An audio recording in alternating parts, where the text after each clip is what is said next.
Olá, muito boa noite. Hoje é domingo 23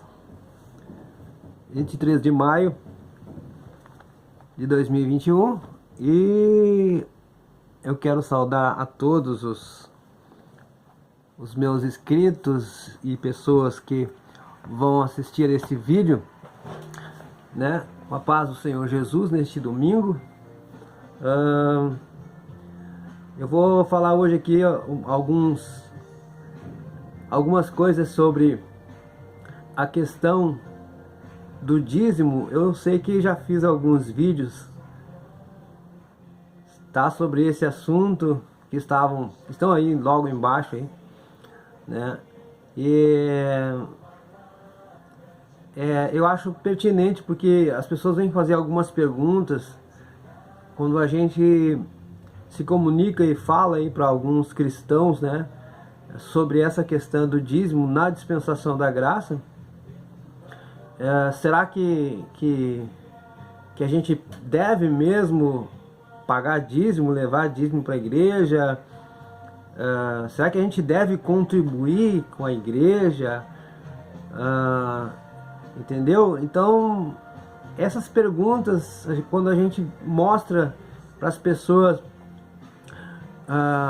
no Novo Testamento que não havia essa prática na igreja primitiva, na igreja dos apóstolos, as pessoas fazem uma série de objeções, uma série de perguntas, uma série de argumentos para defender. Não, olha, tem que dar o dízimo, tem que levar o dízimo para a igreja, porque o pastor falou isso e isso, o pastor disse tal coisa, entendeu? Então a gente vai tentando explicar para as pessoas que não é que a gente seja contra alguém dar alguma coisa, né? Se a pessoa sente no coração de contribuir, de ajudar a igreja ou a congregação ou o líder que ministra a palavra para ela, né? Se ela teve uma experiência que foi abençoada porque deu, enfim, sei lá, deu uma contribuição, fez um propósito e aí foi abençoado com isso. Então, deixa eu dar uma baixadinha um pouquinho aqui.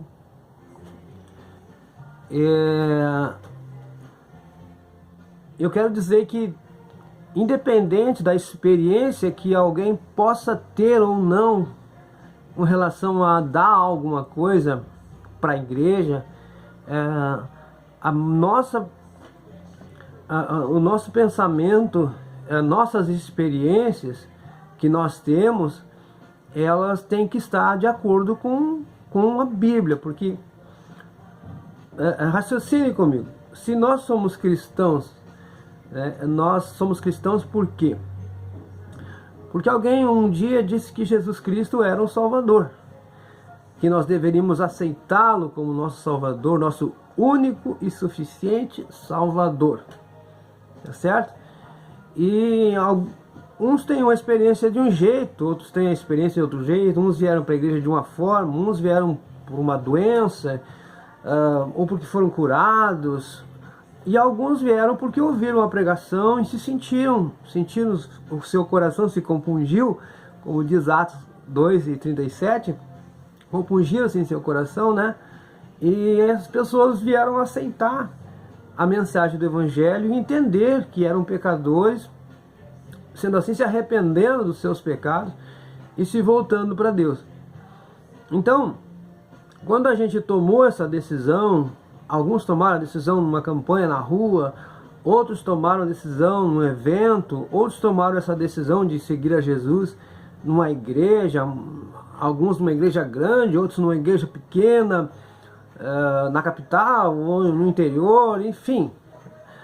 Não importa, importa que nós aceitamos o Cristo, né, o Mashiach, como nosso Salvador.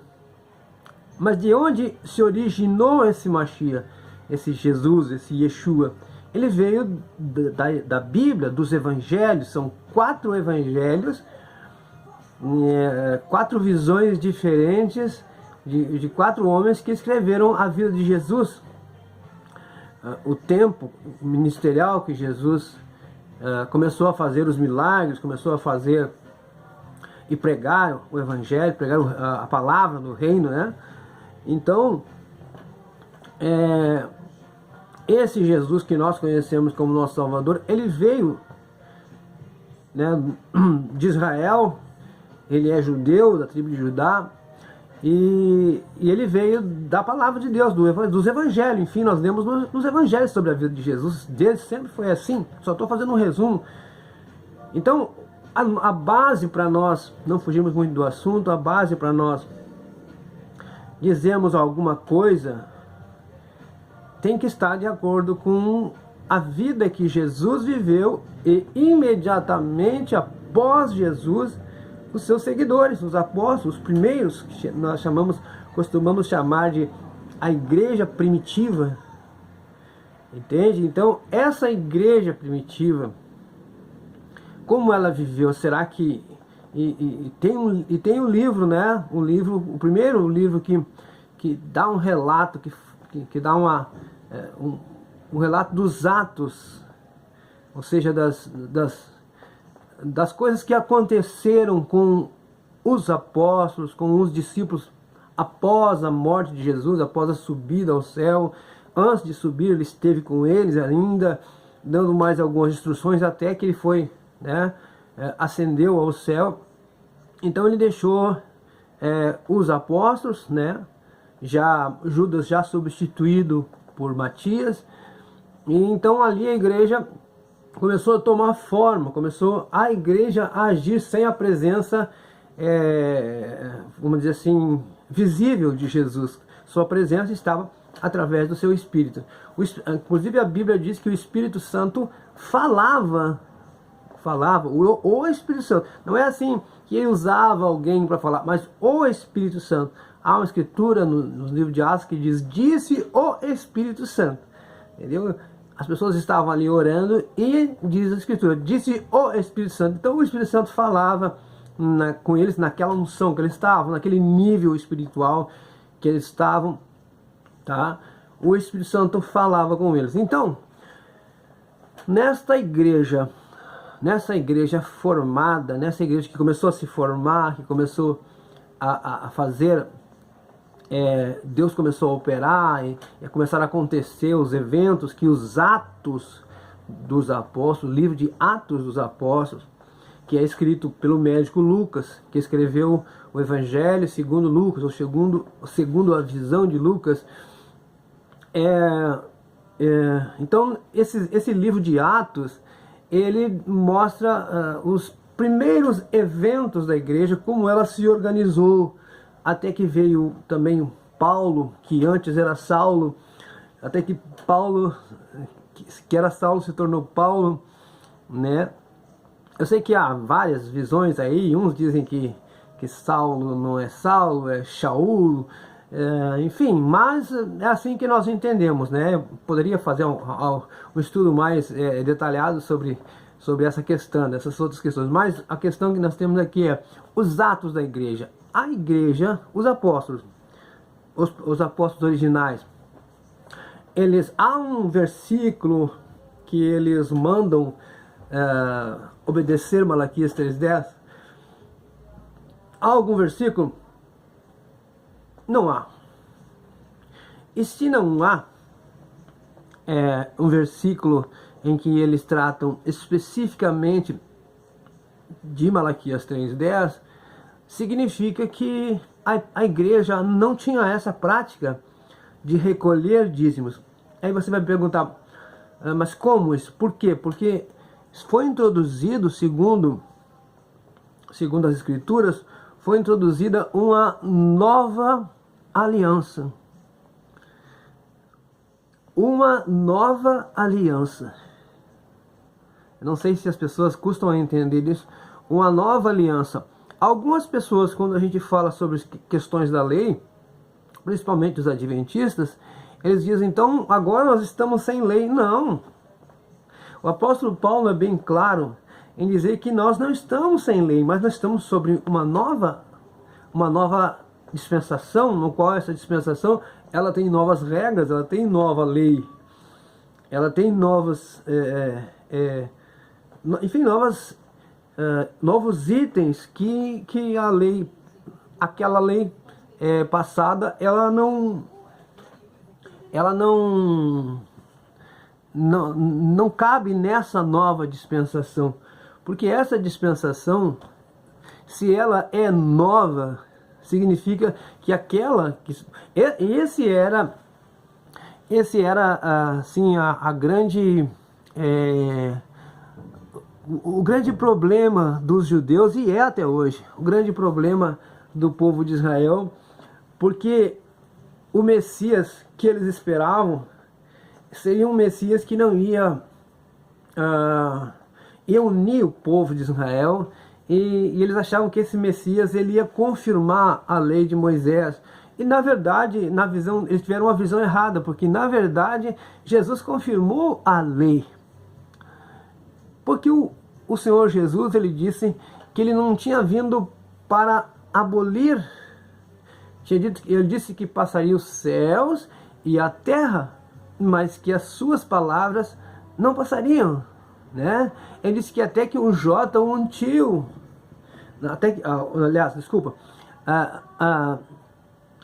que passaria os céus e a terra sem que um jota, um tio se omitisse da lei.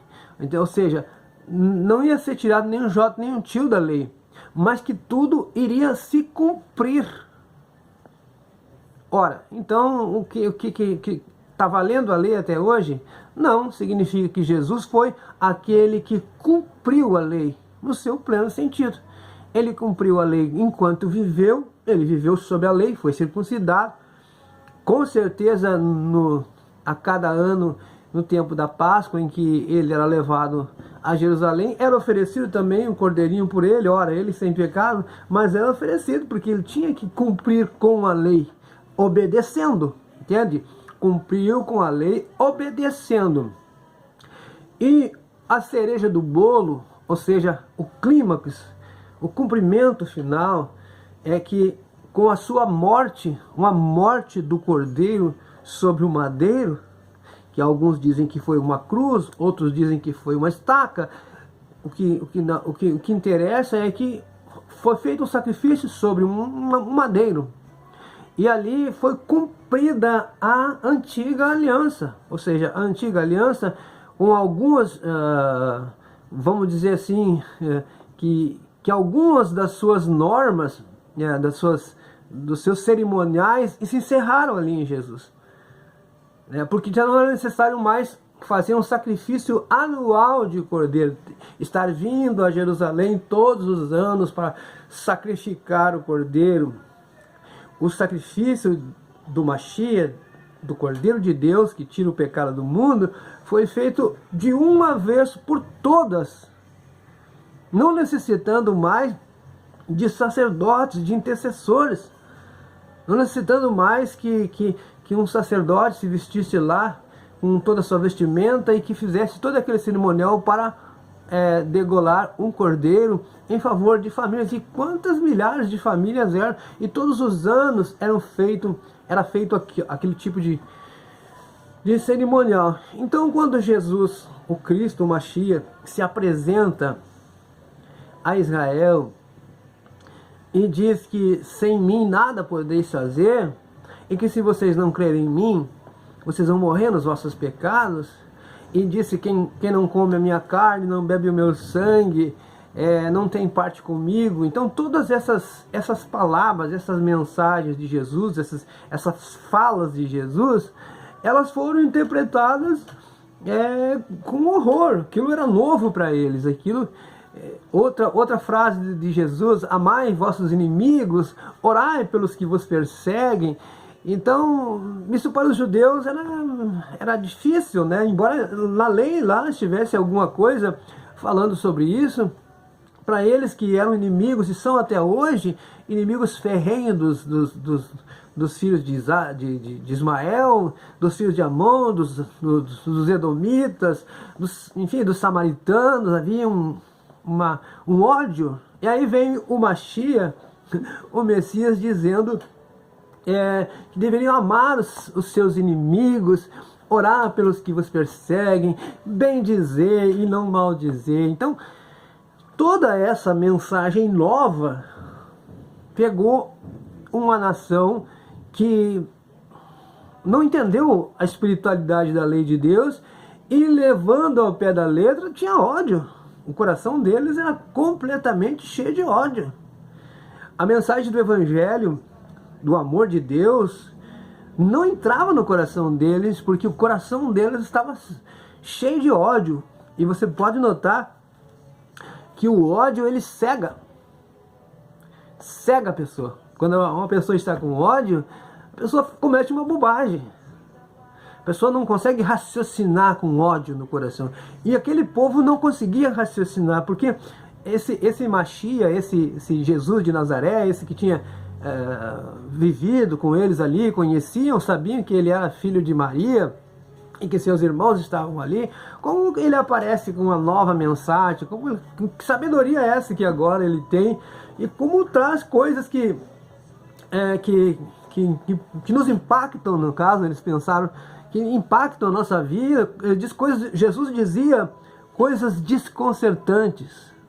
E o Evangelho, ele é assim, ele traz coisas, ele desconcerta o ser humano, né? Porque ele vai de encontro, vai contra tudo aquilo que é o seu bem-estar físico, que você quer ter aquele comodismo, estar confortável. Veja que as pessoas vão na igreja, geralmente, né, a gente escuta essa palavra, esse argumento das pessoas: eu vou ficar numa tal congregação porque eu me sinto bem aqui.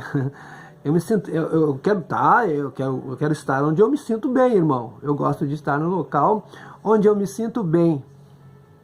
Mas o Evangelho não é para se sentir bem. O Evangelho é para se sentir bem a alma. O Evangelho, ele é para a gente se preocupar, porque o Evangelho, ele nos coloca frente a frente com quem nós realmente, verdadeiramente somos: pecadores. Ou seja, nós estamos condenados.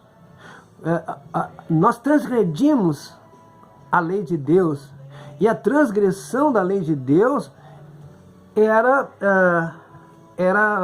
punido com a morte, né? Ou seja, o apóstolo João chega a dizer que aquele que peca é filho do diabo.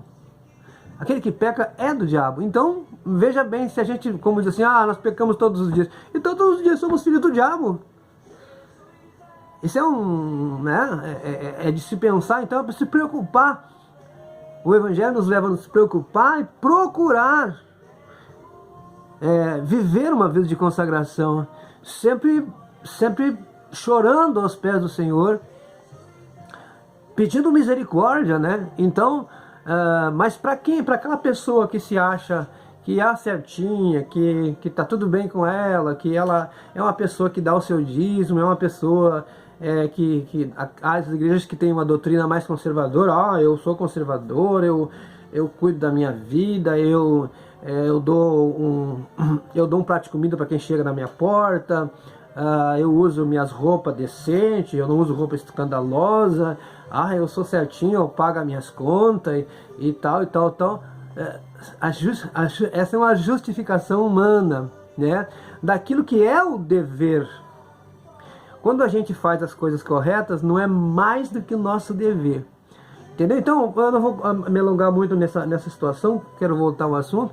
Então, quando Jesus traz essa nova mensagem, essa nova dispensação, essa nova visão de se encontrar com Deus, quando Jesus se declara ser Ele a porta, o meio pelo qual só é possível, por meio de Jesus, chegar a Deus, conhecer verdadeiramente Deus, somente através de Jesus. Jesus é aquele que, né? Jesus disse: ninguém vem ao Pai a não ser por mim.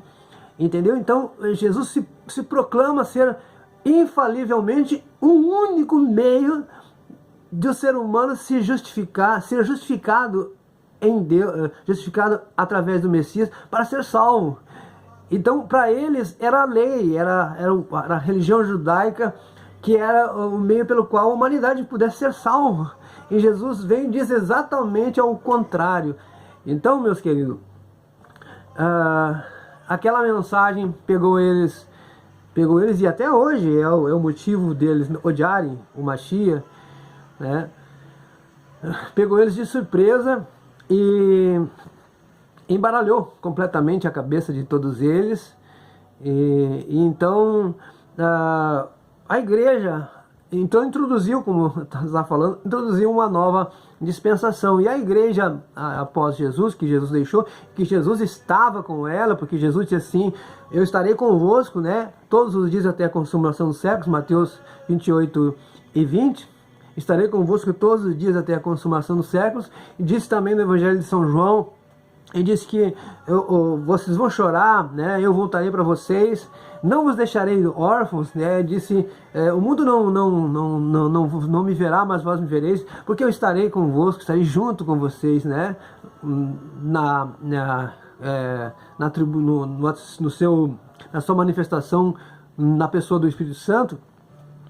Então nós vemos que se o Espírito Santo, que era o próprio Jesus, ele falava com a igreja, falava com a igreja primitiva, e quando a igreja teve questões difíceis para resolver acerca da lei, o Espírito Santo estava ali junto, estava ali no meio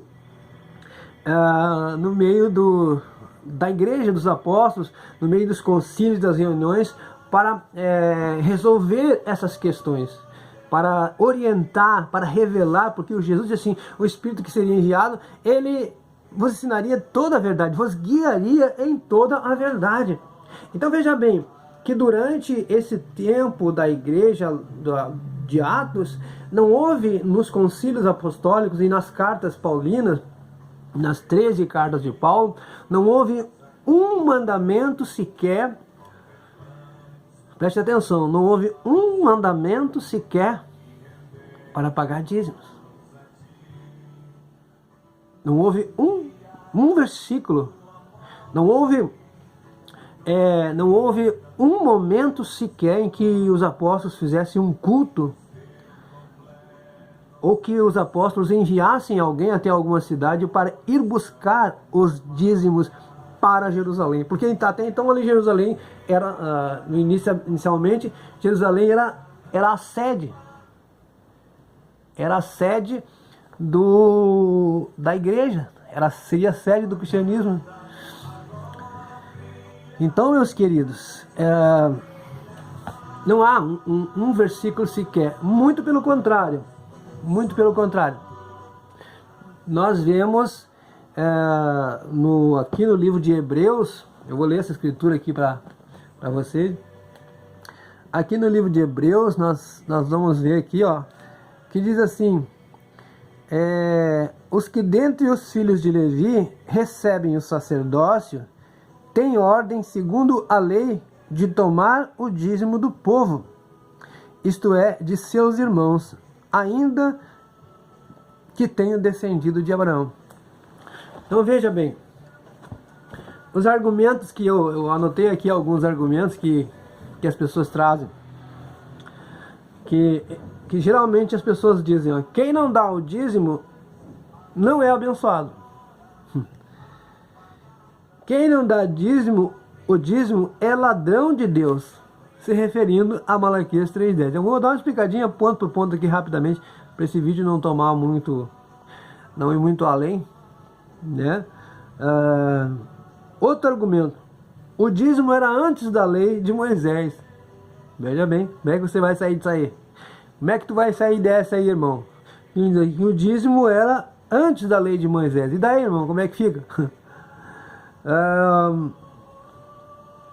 Aí ele diz assim que Jesus mandou pagar dízimo.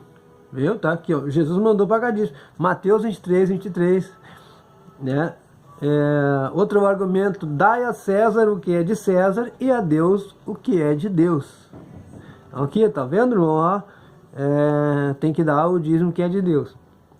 Então, outro argumento é que a viúva lá, ela deu tudo que tinha. Se ela deu tudo, então não era 10%, né? Convenhamos, né? Tá meio fraco esse argumento. Mas vamos começar. Eu só vou dar uma explicadinha aqui a parte que eu li. Hebreus 7, anote bem. Hebreus capítulo 7, versículo 5. Foi o que eu li. Então aqui disse que os que dentre os filhos de Levi. Bom, teria que explicar para vocês que muitos que vão assistir esse vídeo sabem que Levi era uma tribo. A tribo sacerdotal, escolhida para ser sacerdote. Então, aquelas pessoas, aqueles dentre os filhos de Levi, que recebiam o sacerdócio, ou seja, que eram ordenados sacerdotes, porque os filhos de Levi tinham várias funções no serviço de Deus, né, no templo, né, no que Deus escolheu eles para fazer. Uns levitas cantavam, né, quando as pessoas vão cantar aí nas igrejas, geralmente o pessoal diz assim, olha ali um levita, porque canta. Levita não é só o que canta, então um pastor também é um levita, porque ele ministra a palavra, né? Então é a visão meia... isso é por não conhecer as escrituras. Mas vamos lá, vamos deixar esses pormenores de lado. Então ele diz que os que recebem o sacerdócio dentre os filhos de Levi, ou seja, que recebiam a função sacerdotal, tinham ordem segundo a lei. Ora, qual lei, irmãos? Tem ordem segundo a lei de Moisés, de tomar o dízimo do povo, isto é, de seus irmãos. Eu escutei esses dias um argumento sobre a questão do dízimo. Um irmão que também pensa igual a gente, ele explicou uma coisa que é muito óbvia. Por que não existe o dízimo hoje? Porque não existe mais o templo. E porque não existe mais o sacerdócio levítico. Onde estão os levitas? Deixaram de existir. Não há mais templo em Jerusalém. Agora, nos últimos tempos aí, está Jerusalém em guerra com o Hamas. Bomba para cá e bomba para lá, né? Até que se cumpra, já está havendo profecias aí que o Messias já está lá, e o Messias, o falso profeta, né? Porque o Messias verdadeiro já veio. Então, por que não há mais dízimo? Por que não recolhemos mais dízimo? Porque a velha aliança já passou, né? O Novo Testamento, você pode examinar o Novo Testamento, Gálatas, Efésios, Coríntios, você vai examinar, que vai estar dizendo que nós estamos sob a dispensação da graça de Deus. É uma nova dispensação. Então aqui diz que os que tinham ordem para tirar o dízimo eram os levitas, os sacerdotes levitas, e segundo a lei.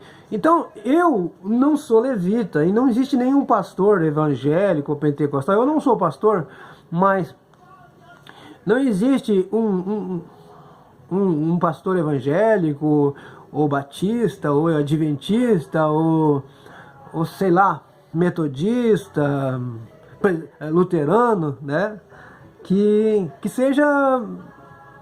esteja sobre a lei de Moisés, ou que tenha sido ordenado sacerdote conforme os ritos da lei de Moisés. Então, se não é sacerdote levita, se não é da descendência de Levi, não foi ordenado sacerdote, como que pode receber dízimo? Perdão. Como que podem receber dízimo se não são sacerdotes, não foram ordenados? Nos nossos dias é costumeiro o pessoal falar, se não é pastor não pode batizar, se não é pastor não pode fazer casamento. Mas se você não foi ordenado ser sacerdote levita, não foi ordenado sacerdote levi, não é filho de Levi, não é da descendência de Levi, como que você vai fazer uma coisa que você não tem ordem para fazer?